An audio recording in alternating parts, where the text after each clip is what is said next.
Strand Head, Board of Directors, faculty, and staff. Congratulations to all the parents. Palakpakan po natin ang ating mga sarili as parents. Congratulations to the teachers and faculty of NU Fairview. And first and foremost, congratulations to the graduating class of 2025. Mahabang A naman dyan. A! Parang hindi kayo energetic today. Bakit po ba ako narito today? Sa supermarket po kasi ako today. So, mas maganda po ata, bentahan ko na lang kayo ng turon. There are 3 reasons why I accepted to be your guest speaker today. First, just like NU, I'm an SM baby too. I was the first store manager of SM Supermarket Fairview. Medyo OG na ata ako ngayon. Okay, I've been working with SM for the past 34 years na po. Secondly, I was once a research speaker at NU Manila, sharing my experiences in retail to the business and marketing students. The seminar was called SM, Serving Millions. So, tingnan niyo naman po yung picture, may resibo po ako. Hindi po yan AI ha.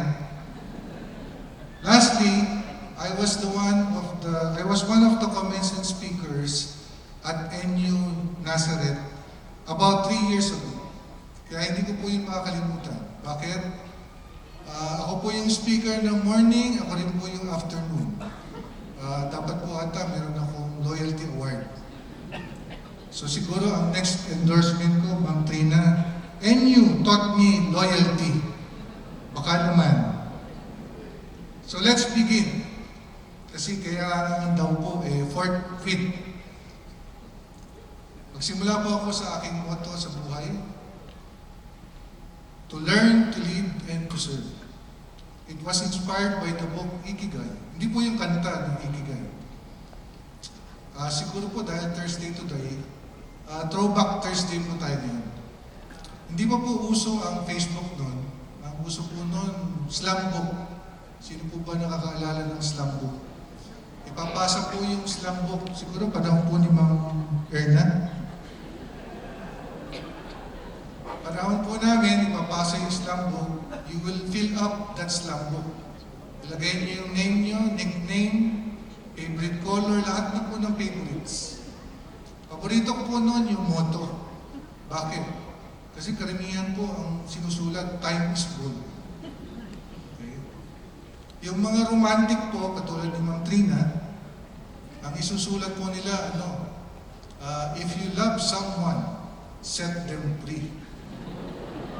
If they don't come back, they were never yours.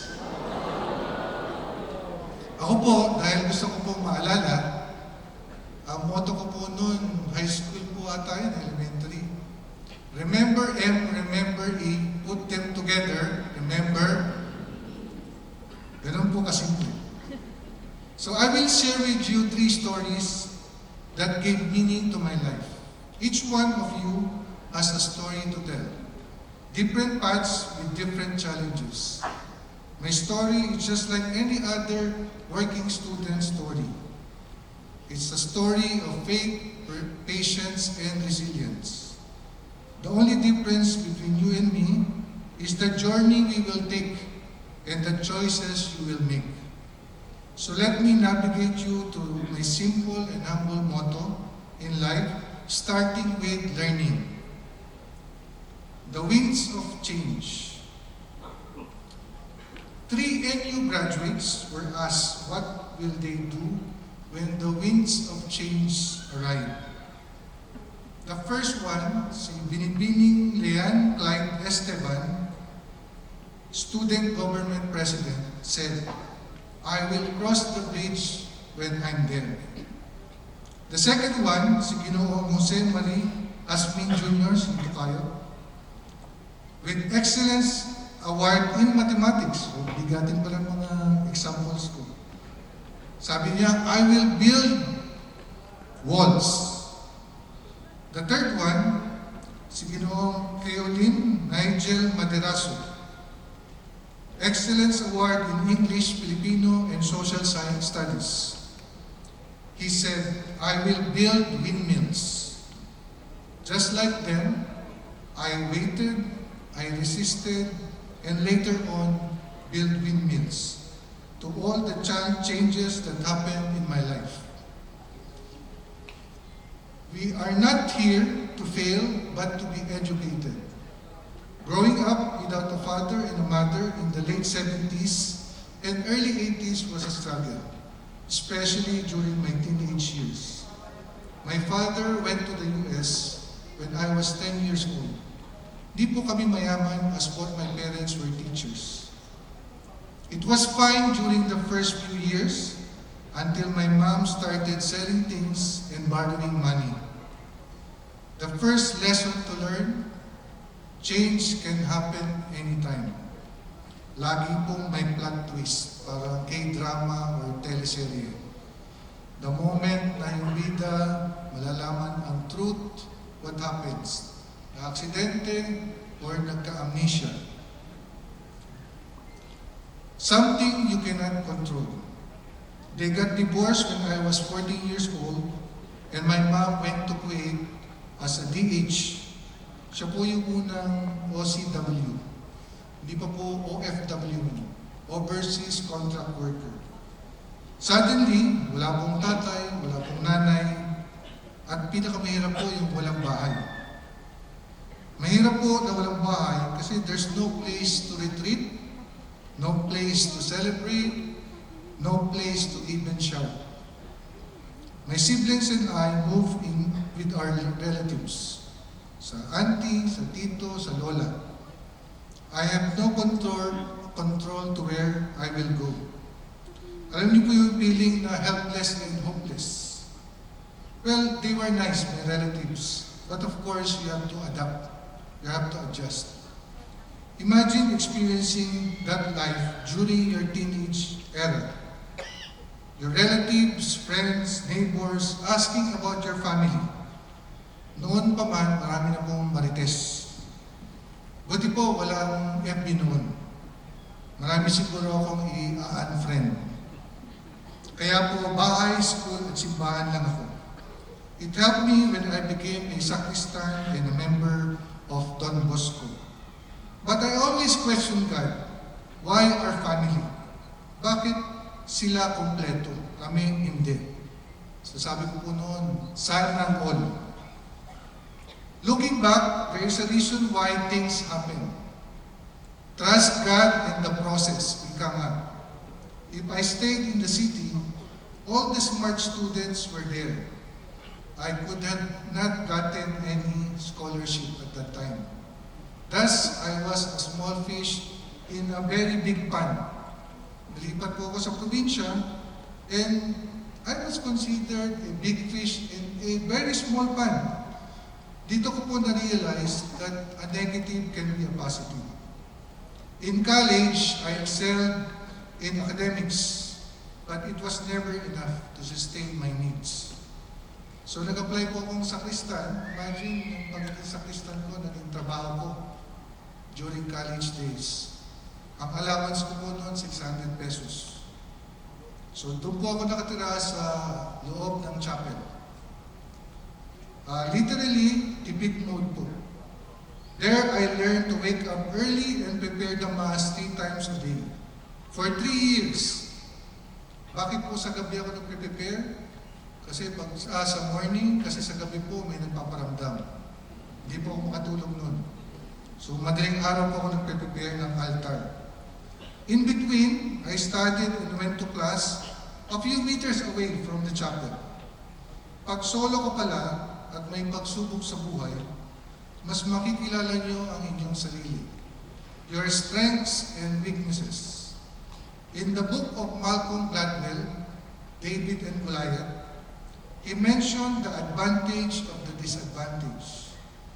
Your weakness can also be your strength. So I was lucky that my job required me to work during summer So I enrolled to lessen the number of units on my graduating year. I guess the solution to change is to adapt regardless of the situation. I have no control kung saan po ako mapupunta noon. I was just a minor. Pero isa lang po ang pangarap ko, ang makatapos. My sole objective was to be a scholar, to be able to escape the condition that I was in. Thus, education was the key, and being a scholar was the solution. Building windmills. Being a working student and a scholar requires a lot of responsibility. Not only maintaining a certain grade, but also dealing with extracurricular activities. I remember being nervous while I was about to get my class cards. Kasi baka hindi po ako pumasok sa 1.75 minimum grade. I was always aiming to be a dean's lister.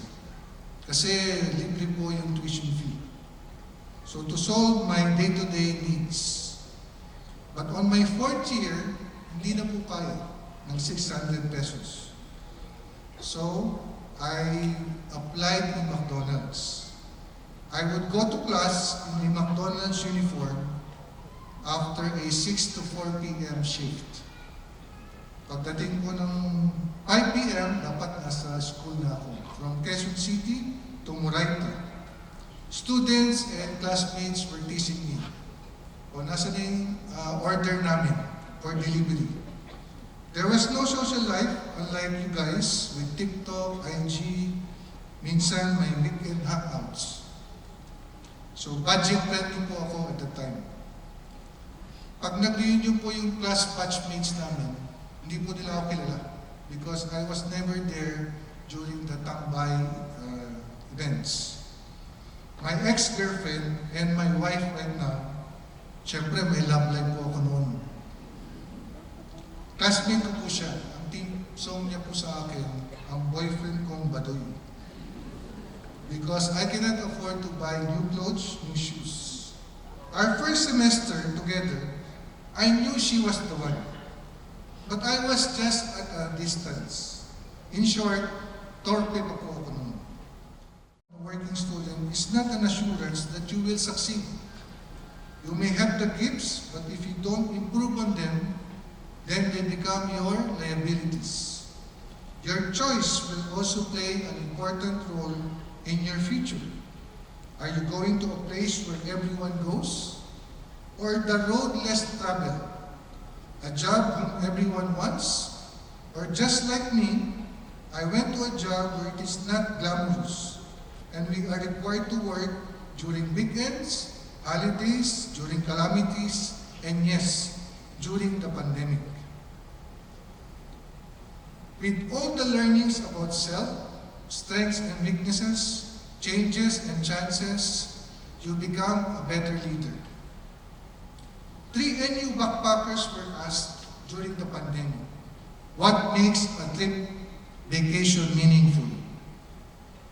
Ginoong Hasbing Dimausa with highest honors said, destination.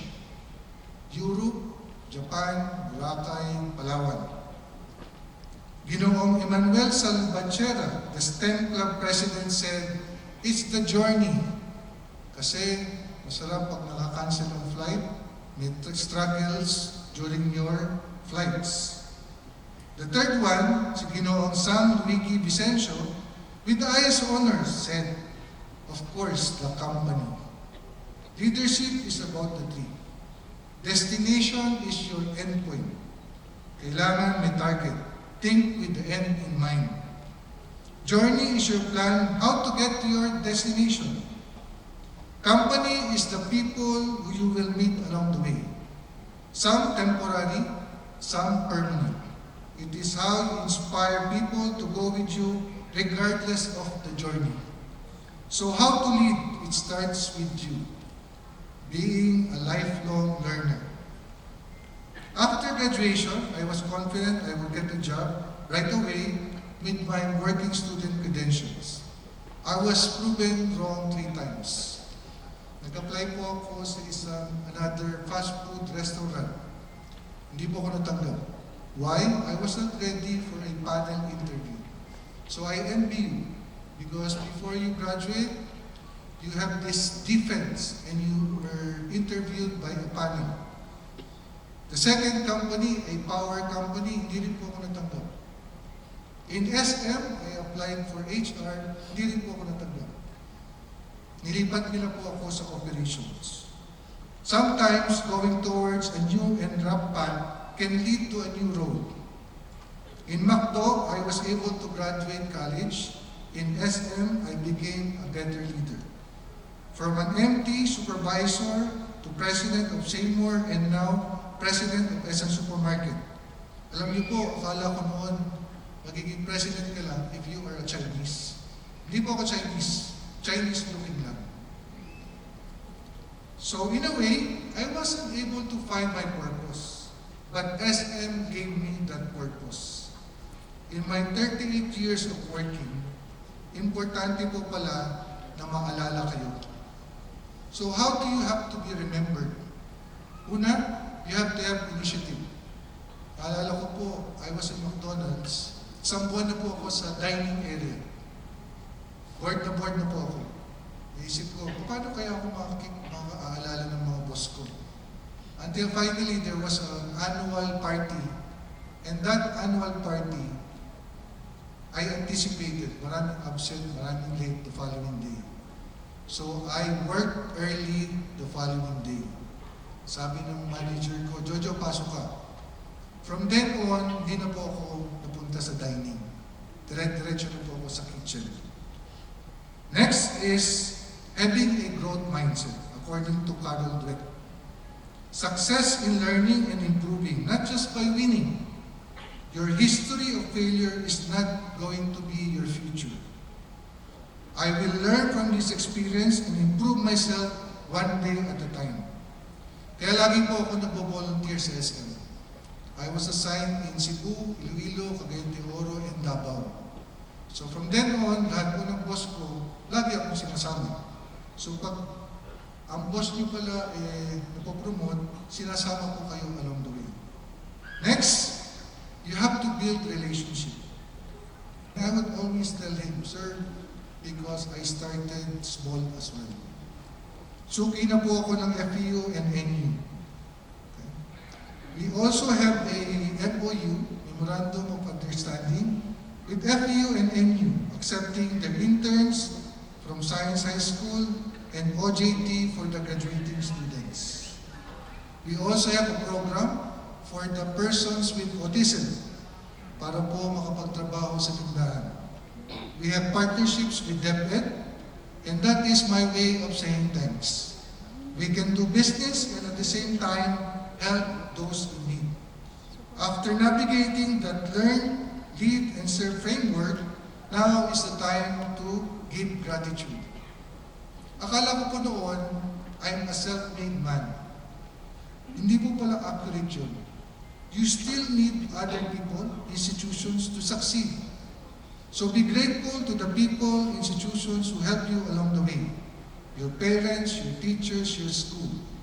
I encourage you to give your first earnings to your parents as a sign of love and respect. Pwede ba yun? Yung unang sweldo nyo?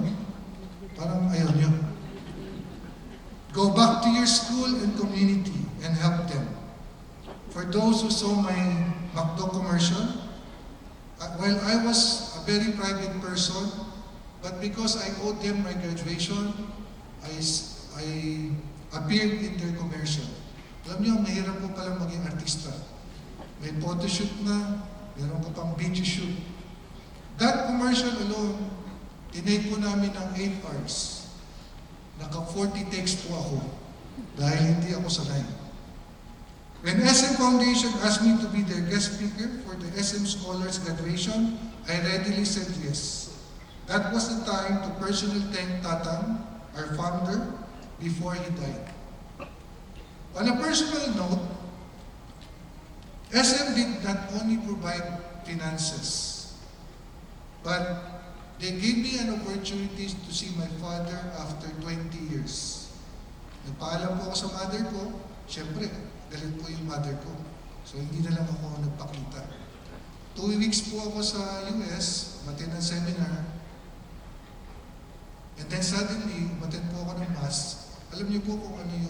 sermon sa Mass.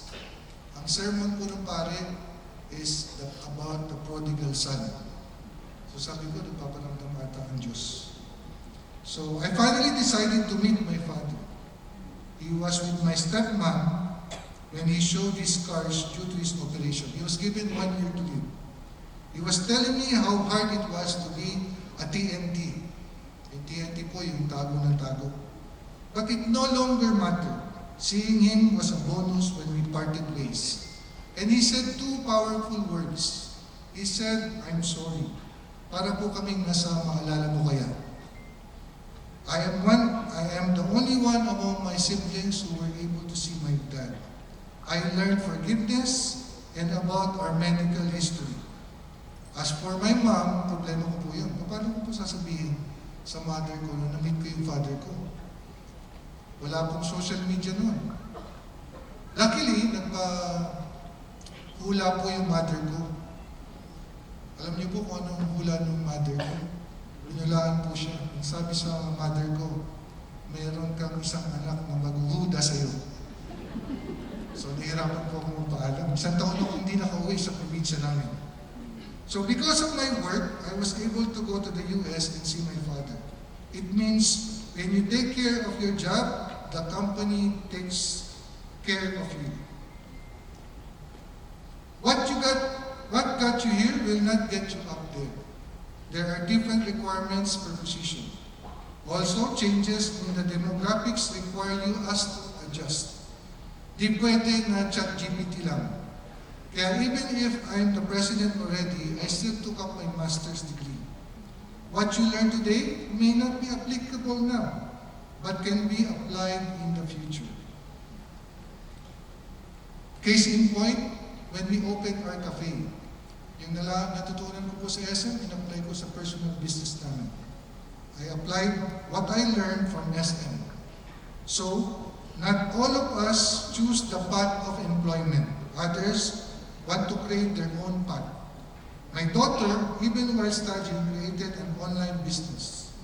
We converted our brick-and-mortar cafe to serve online customers so that it becomes updated with the times. After this, some of you will continue to study.